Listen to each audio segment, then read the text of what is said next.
So nominally it works. Okay, now maybe there's progress. Okay, very good. So welcome to this afternoon's session, and the first session of the afternoon we have 3 talks on quantum simulations. And the first one is Andreas Wallraff from ETH Zurich, who will tell us about simulating energy transfer with coupled superconducting qubits. All right, so thank you. So I'd like to thank Irfan once more for inviting me here and congratulate everybody else on the start of this new center, which I think is a good step forward. So today I'm actually going to talk the first time about this topic that we're started to look at in our lab fairly recently, and the title is Noise-Assisted Transport in a System of 3 Coupled Superconducting Qubits. Yeah, and maybe you wonder, why I chose this title, and I think I'm going to try to motivate on the first few slides why we started to look into these questions. And the work that I'll be presenting is done by Anton Potočnik, who's a postdoc in our lab, and Arno Bargabos, who's actually a master's student at ETH. And as usual, so we've been for 10 years now at ETH Zurich, and I should also acknowledge the people who have helped to start up our lab and who have made, through their hard work, the developments possible that our lab was enjoying throughout the past few years. All right, so what is this talk going to be about? So the question that we were asking ourselves, and that is motivated both by experiments and by theory, is the question whether coherent quantum phenomena play actually an important functional role in biological system. And obviously we know that everything around us is made out of atoms and molecules, so deep down everything is quantum mechanical anyhow. And so now the question is, does biology in some way make use of quantum phenomena in a functional way, not just in a structural way, but really in a functional way? Does coherence play a role, for example? May entanglement play a role in any biological processes? And there's few examples that have been discussed in literature before, and these examples are not examples that we have come up with, but I'm going to try to motivate to you why we thought it was sensible for us to start looking into these questions. And sort of one of the questions that you may have heard about is this question how plants actually convert the energy that is stored in the sunlight into chemical energy in a process like photosynthesis. And there's claims and experiments and understanding that these light harvesting processes in plants and natural biological systems are extremely efficient in turning radiation energy from sunlight into to chemical energy inside the plant. And some of the processes that are relevant there are said to be close to unit efficiency if you would compare them to what you would expect from sort of considerations that would think about the quantum physics of these systems. And I mean, Berkeley is maybe also a good place to give this talk for the first time, is because the group of Fleming and then also other groups about 10 years ago started to do optical frequency spectroscopy on femtosecond scales to look into coherent effects in the molecules that play a role in light harvesting. And their experiments showed at the time that coherences could be observed, and I think that those experiments were widely discussed and motivated other experimentalists from biology and also from chemistry to look into these questions. And that then also motivated theorists to think about how quantum physics could actually play a role in a functional way in biology. All right, so when you think about quantum physics and biology, the first thing that you maybe wonder is, like, we do experiments in a dilution refrigerator at close to the absolute zero of temperature, and in biology everything is sort of hot and wet, and how should quantum physics really play a role? And that's a justified question that you should think about. So how can quantum mechanics play a role in this sort of environment at room temperature and in presence of the interaction with everything else around these molecules and complexes that are used. And so I think the models that people come up with, they try to argue that there's some important interplay between sort of the coherent quantum mechanical effects that go on in atoms and molecules and maybe more complicated systems, and their interaction with the environment. Yeah? If it's hot and wet and the physical structures are at room temperature, certainly vibrations will play a role. And the question is whether the coherent quantum phenomena in these systems and their interaction with the environment can somehow together help these biological systems to do things more efficiently or to do things better by harnessing some aspects of quantum physics. And so one of the aspects that is discussed in this context is environment-assisted quantum transport. And I'll explain to you what that is, and I'll show you our model system. So there's a wide range of theory that discusses how it could possibly be that quantum physics matters under these conditions in these biological systems. And there's even a few experiments that try to test these theories. Yeah? You could test the theories directly at the biological in the biological molecules and light harvesting complexes, for example, by doing spectroscopic experiments or time-resolved experiments or both. Or you could try to build model systems. And some people have actually started to build model systems and to test these theories. And we're sort of in a similar category. Yeah? So we're not going to investigate biomolecules directly, but we're going to build a model system that allows us to test the theories which are proposed to be relevant in these processes.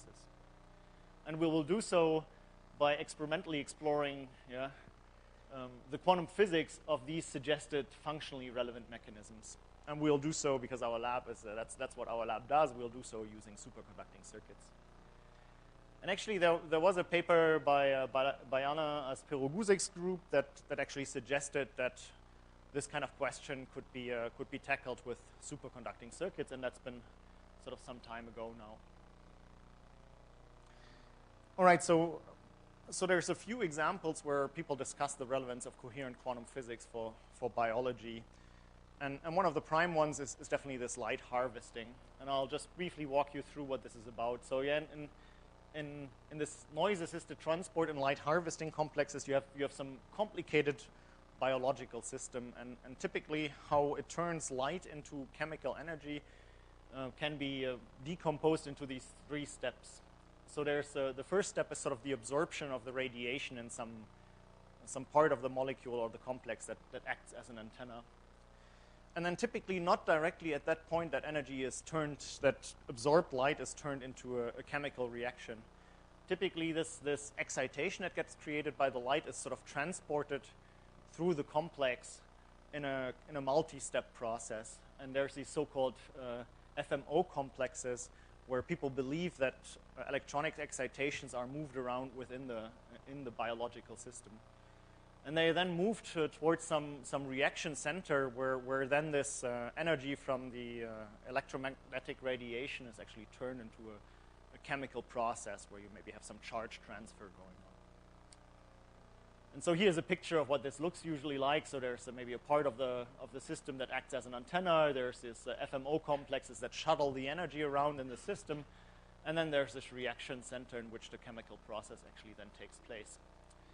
And so the models that people make for how this happens are models in which the excitation, which you could look at as being excitonic, is moved through this complicated structure here through maybe coherent coupling between the elements, but also through the interaction with the environment.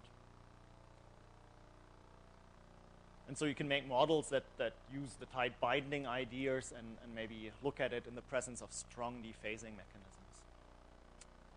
And so when people theoretically analyze these questions, they notice that for this to work, there is a delicate balance between sort of the decoherence or the coupling to the environment and the internal coherent coupling of the system. And so what they analyze is, for example, how does the efficiency of this energy transfer within the molecule depend on the strength of the coupling to the environment and on the fluctuations that the environment induces in in this physical structure. And typically what is found that there's sort of some ideal fluctuation strength that leads to the highest transfer efficiency of the excitation within these complexes. Okay, and these types of questions we're trying to look at. And people have tried to characterize the environments that are relevant in these light harvesting molecules. And what this shows here is results compiled from some spectroscopic measurements of these biological systems where people try to measure the vibrational modes in the light harvesting complex. And so this here is given in wave numbers, and what you see is that these complexes are complicated. They have many proteins that all can vibrate at specific frequencies with specific line width, and every one of these peaks is sort of a specific vibrational mode of the complex that is relevant in this process. And so this complex environment is believed to contribute to the efficient transport in these molecules. And so if you think about that from the quantum physical way or from quantum optics perspective, so this is now like a complicated environment, an environment with resonances, and so this is typically something that we would consider as a non-Markovian environment, some environment with a sort of a complicated structure. And one of the ways why we got interested into this was, so some time ago we've started to work on matrix product states as for describing sort of more complicated quantum optical systems. And then we got in touch with a group of Alex Chin in Cambridge who are using these matrix product state approaches to actually describe complicated light harvesting systems, yeah, where there's many degrees of freedom and where you need to have, where you need to apply some sort of simplifications to be able to actually do calculations that would uncover the relevant quantum physics. And that's essentially the situation where you want to use a quantum computer or a more complicated quantum simulator, yeah, when you have a system where the quantum dynamics is complicated enough that you can just not stick it into your laptop and just solve the problem. Okay, so there's little experimental work I've mentioned, and the experimental work that exists was mostly under sort of coherent excitation conditions. So you take a laser and you coherently excite your molecule and look at what's going on. And we were also motivated by trying to look at this balance between sort of coherent and incoherent excitation, and to try to really control the environment that the quantum system is interacting with. And sort of really the simplest system that is discussed in literature and that we could then also come up with and realize in our experiments is depicted here. So here, like a subset of these complexes that are relevant in these processes are depicted. And maybe there's a red one, a blue one, and a green one. And for the purpose of this model that I'm going to discuss, one thinks about the light getting actually absorbed in the red and the blue system through the interaction with the irradiation, which comes from the sunlight, for example. And this red and the blue system could have bright and dark states, so states which interact very strongly with this external radiation and states which interact weakly. But so then the chemical reaction doesn't happen here, but the excitation gets transferred to a third component here, the green complex. And you could imagine for the purpose of this model that the green complex then acts as a reaction center. So you excite the system from up top here and you extract the energy from the bottom. And you're trying to wonder about how quantum coherent interactions between these systems matter and how noise of the environment matters. Okay, so we consider here these two coupled chromophores up top here where we can control the coupling strength. We model these as some multi-level system. In our context, we will model them as a qubit at first hand. We can control the coupling strength between them and the relative transition frequencies. And then there's this third object which we consider as the reaction center, where we can control the lifetimes of the states in the system and their couplings. And so you wonder, yeah, how can this be relevant for these biological systems? There's an interesting observation is that the relevant energy scales that exist in these at optical frequencies, in these biosystems, you could just scale them to energies that matter in superconducting circuits. And the scaling factor is about 10 to the 5 or so. Yeah? So you have 500 terahertz as an optical transition frequency at which these molecules absorb, and then the molecules are coupled to each other coherently, which gives rise to certain coupling rates. And then there's also interaction strength with the environment. And if you scale everything by about a factor of 10 to the 5, you can come up with a system that you can easily realize in superconducting circuits. And that's discussed a little bit here. at the bottom. And what we are interested in is actually then a situation where the coherent coupling strengths and the interactions with the environment are sort of on a similar energy scale. Okay, so here's the model system that we've built. Yeah? So instead of trying to do experiments directly at these biomolecules, we built a superconducting model system.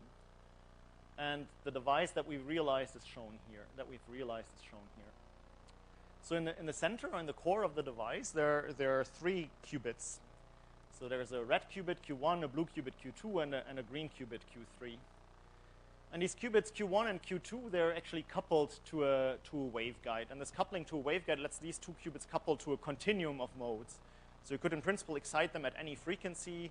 This pair of qubits also couples to all the electromagnetic environment that is presented to it in this infinite waveguide. And relative to this waveguide, these qubits 1 and qubit 2 have dark and bright states. And then there's a third qubit, qubit 3, that couples to qubit 1 and qubit 2 capacitively. And this qubit 3 here we term as a reaction center because we can control its lifetime. And its lifetime is controlled by coupling this qubit to a low quality factor microwave frequency resonator that you see in the bottom part of this figure here. And there, through the Purcell effect, we can make this qubit decay at a tunable rate into this resonator.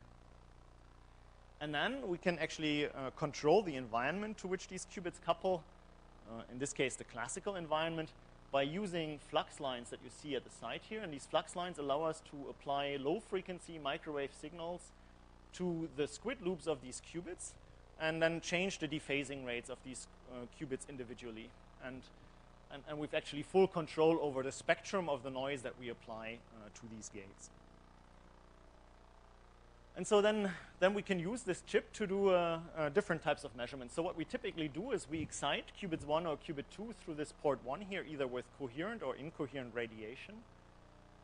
And then we both look at what gets re-emitted from qubit 1 and qubit 2 through this port 2 here. So we excite the 2 qubits, and they might just re-emit the energy and the excitation that they had just absorbed. Or this excitation can be transferred in this system towards qubit 3, where it then can be re-emitted through the Purcell effect into this resonator. And that's where we also measure the transferred energy. So what we are interested in is the efficiency of creating an excitation with this input field in qubits 1 and qubit 2, how it gets converted into qubit 3, and what fraction of it gets re-emitted at this resonator here. And we can do so in dependence on the noise or on the environmental conditions that we apply to one of the qubits here through this flux line. And we have full control about all the aspects of this experiment, the couplings, the energies, the fields that we apply. We can measure everything about the fields that get emitted. We could, in principle, do quantum state tomography on these emitted fields. And the detection that we do is a heterodyne detection. We measure both quadratures of the electromagnetic field, and we can measure power spectra and everything we want about the state of the re-emitted radiation. So maybe to say a few more words about how this system really works, there's 3 qubits here. We can tune their transition frequencies individually through an external magnetic field and also through individual flux lines. So initially you would think that there's 3 qubits with randomly set transition frequencies. And on the next slide, I show to you exactly in which way we adjust these transition frequencies to do our experiment. So here on the left-hand side, there is a spectroscopy, a spectroscopic measurement that is done by applying, maybe I should go here again, by applying microwave frequency radiation to this port 1 here and looking at what comes out at port 2. And that allows us to fully characterize the spectrum of the system. And here's a control parameter, which is the magnetic flux, an effective magnetic flux that we apply to all 3 qubits. But you shouldn't think about it as just one field. You should think about 3 fields that we apply to the 3 qubits individually to just realize exactly this energy level configuration that I show here. So the first thing that you see is there's this bright line, and that's a bright state. So it's a bright state that is formed by qubit 1 and qubit 2 relative to the excitation in this waveguide. And I hope it's dark enough for you to see it. There's also a dark state here that qubit 1 and qubit 2 form. And then you see a dashed line, a green dashed line, and that's the energy of qubit 3. And this qubit 3 could in principle hybridize with the bright state, and there's this big anti-crossing between the bright state of qubit 1 and 2 and qubit 3. And then there's another horizontal line here, which is this dashed orange line, which is the resonator frequency. And so qubit 3 can then Purcell decay into the resonator and create a photon at that frequency. And so the situation that we're interested in now is we excite the bright state of this qubit 1 to coupled pair, and we try to transform that into an excitation in qubit 3, our reaction center, that then can decay into our resonator and can be measured. And this you also see here in this energy level diagram. So here's the bright state at the highest energy. There's a dark state, so we're trying to convert the bright state into the dark state, and this dark state hybridizes with our qubit 3, and that then decays through the Purcell effect and creates a photon in our reaction site. Yeah, and and you can measure all these quantities. You can look at how bright is the bright state relative to the dark state, and there's a factor of 40 or so in line width between them. We can see qubit 3 hybridize, and we can control the decay rate of this hybridized dark state into this Purcell resonator. And we can measure the couplings, and they're all on an energy scale that makes sense for modeling these FMO complexes in this light harvesting settings. So let me just repeat once more how the experiment is done and then show you some results. Yeah, so what we do is we drive this qubit 1, 2, the blue and the red, through this input line. So that's essentially by applying some radiation here. Then we apply some noise to this qubit 2 that affects the environment that the qubit 1 and qubit 2 see. And we measure the power spectra at this port 4 here and at port 2. And we can turn all the knobs that we want. So let's look at some of these results. And we can look at different situations. We can drive the system coherently, or we can also drive it incoherently. We can apply environmental noise that is white or has some color or has some certain spectral density.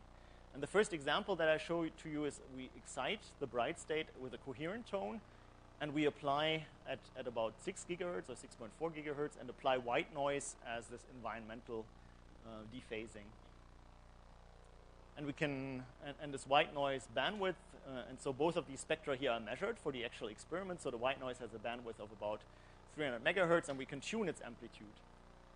And so the first thing that you then see is if you look at both the re-emission from the waveguide and at the emission of radiation from your reaction center, is that when you just excite the bright state, you can look at the radiation emission from this bright state, and what you essentially see is both Rayleigh scattering and resonance fluorescence, and that gives you a little bit of a spectrum here. And if you look at the of a broad spectrum here, and if you look at the radiation that gets emitted or gets transferred to your reaction center, there's essentially nothing because we haven't applied noise yet to one of our qubits.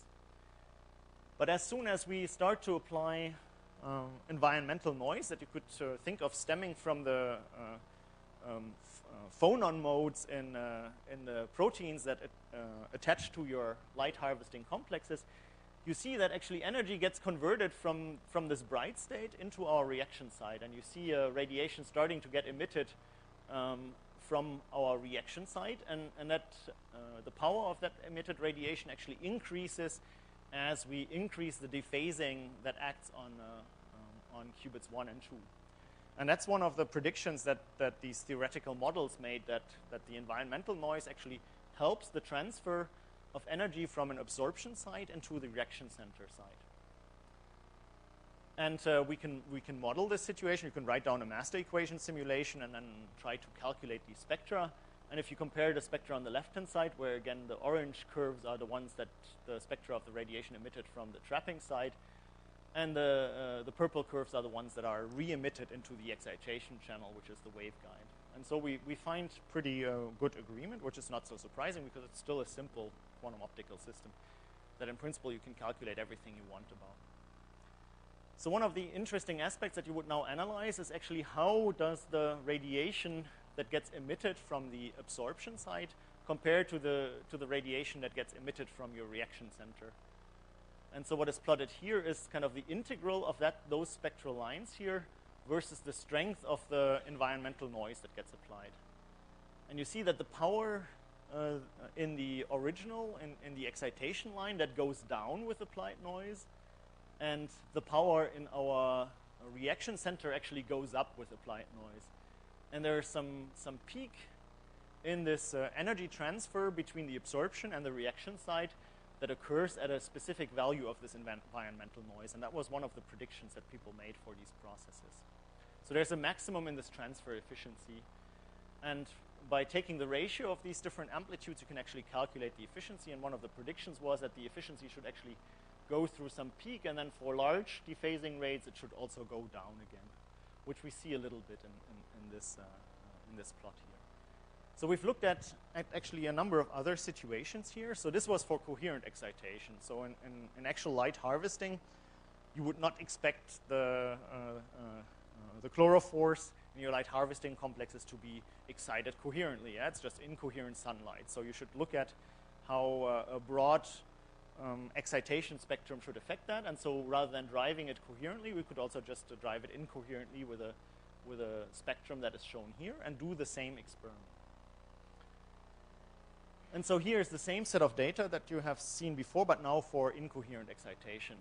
And what you see again is for this incoherent wide bandwidth excitation, you see that as you increase the noise applied to one of the qubits, in the absorption part, the energy transfer actually gets enhanced.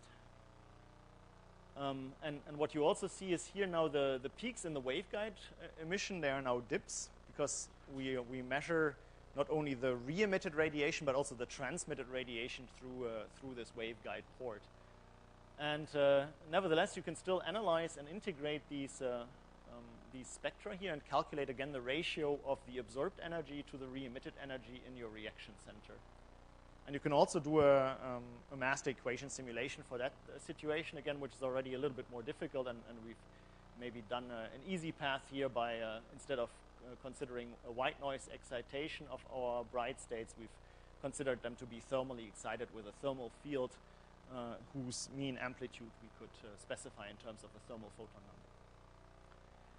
And so maybe one of the observations that is important is, so while you apply incoherent noise to your system and you also incoherently drive the system, still both in the measurements and in the simulations, you see effects of coherences of the coupling of the different elements in your complex. So that was one of the questions that people had. So while everything else, all the inputs and all the outputs are incoherent, can coherences within the system really still play a role? And we can actually observe these coherences in these experiments. And again, you can calculate or you can measure and integrate these spectra and compare the re-emitted radiation to the absorbed radiation. And again, here you also find sort of an optimal point in the applied environmental noise. All right, so this was for white environmental noise. And I mentioned in the beginning that it's thought to be important that the environment has some structure. So it turns out if the environment provides noise spectral density at exactly the right frequency, it actually can enhance transfer of energy from the absorption side into the reaction center. And that's not so surprising to see. If that noise in energy and frequency hits that energy difference between the absorption side and the reaction center, that you would imagine should help.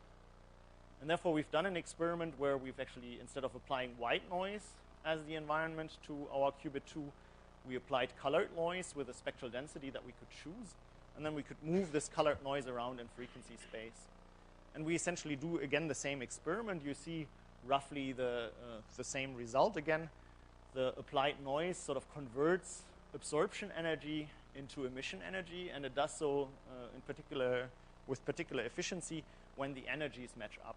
So one way you could think about it is you could also think about it as sort of a two-photon process. You have an incoherent photon exciting the bright state, and then you have a low-frequency incoherent photon coming from the environment, and these two combine to actually convert the energy from this incoming radiation into an excitation at the reaction center. And we've looked at how that depends on the exact properties of the alignment of the frequency of this environmental noise with the energy differences in our spectrum. And we see that there's peaks in the efficiency when the energies all line up well. And again, you can calculate this efficiency of transfer, and you see again that there's a peak in this transfer efficiency when things line up properly, when the environmental conditions line up with the energy level spectra in the system. And this was also something that was theoretically predicted, that the specific details of the environment should matter in this energy transport, in this energy transfer mechanism, and I think this is one of the first experiments that are able to show that in an experimental setting. Good, so that brings me to the end. So I think we've looked here at trying to build a superconducting system that looks at some bio-inspired question, looking at this light harvesting process, and the idea again is to test the ideas of the models. It's not doing an experiment directly on a biological system, but trying to evaluate the relevance of the models that are suggested to be important in these processes. And so we've been able to observe this transfer of excitations both under coherent and incoherent drive conditions, and we've also looked at the relevance of these non-Markovian environments. And obviously, one can explore this further. Relevant biological systems are a bit more complex than this. There's, for example, FMO complexes which have 8 chromophores, which I think we could still do, and which would be hard to actually calculate the physics of from first principles on a classical computer. And we could also look at exploring quantum environments in this context. And there's also these other questions where quantum physics is believed to be relevant, like, for example, in bird navigation, or also in the mechanisms that allows smell to develop and that allows one to actually distinguish between different smells in olfaction type of processes, which is also believed to be sort of an intricate interplay between sort of environmental and possibly quantum coherent excitations in this reception complexes. All right, and so with that, I'd like to thank you for your attention and maybe take some questions.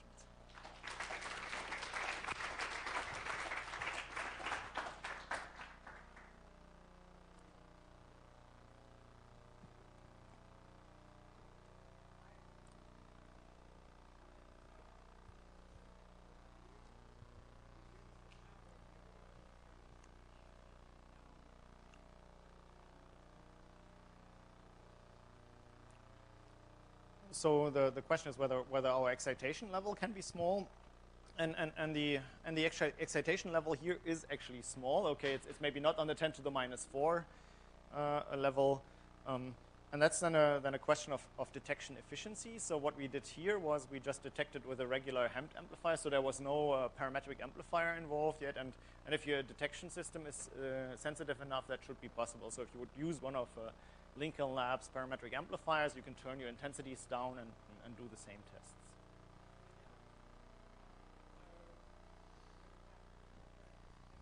Mm-hmm.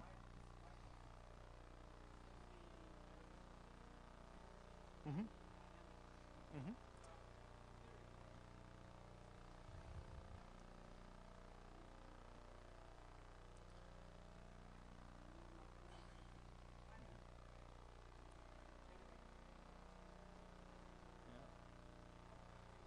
Yeah, so what we think our signature is the fact that if we look at the re-emitted radiation, that we still see the coherent coupling between the internal degrees of freedom of the system. So it's this structure here, the fact that this is the doublet that forms between the dark state of our our antenna chromophore and the trapping chromophore. And this doublet would not survive if there was no coherent coupling. Yeah? And so this coherent coupling is visible in this steady state experiment also. Yeah? So, I mean, if we wanted to, we could probably do a different experiment to also try to reconstruct the density matrix of these 3 qubits at some given point in time. Yeah? But I think what we take as a signature of coherence as being important is the fact that that these coherent splittings that we observe in the couplings between the different elements, they survive even in the context of coherent driving.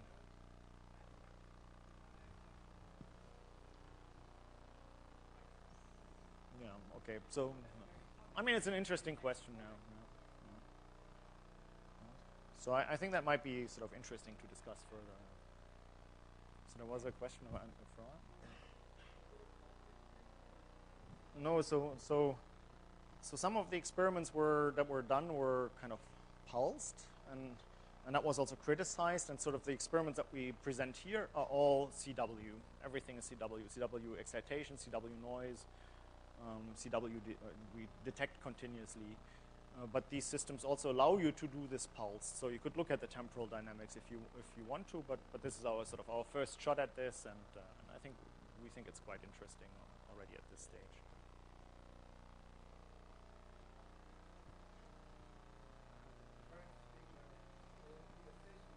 Mm-hmm.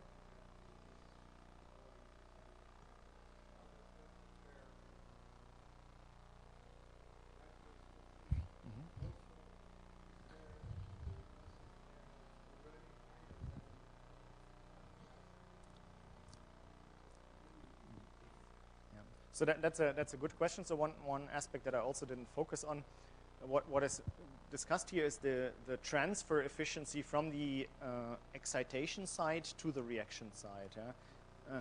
Not the incoming light, because the incoming light, I mean, for example, if that's wide bandwidth, you would need to define what is your excitation efficiency also. So it's that efficiency that gets talked about. And we also have a reference experiment that I haven't talked about yet, where we apply coherent radiation on this flux port, yeah? And so then we can also look at coherent transfer between the absorption side and the harvesting and the reaction side, which also gives us interesting insights. And so currently we're in the process of analyzing this quantitatively and trying to understand what really limits these efficiency factors.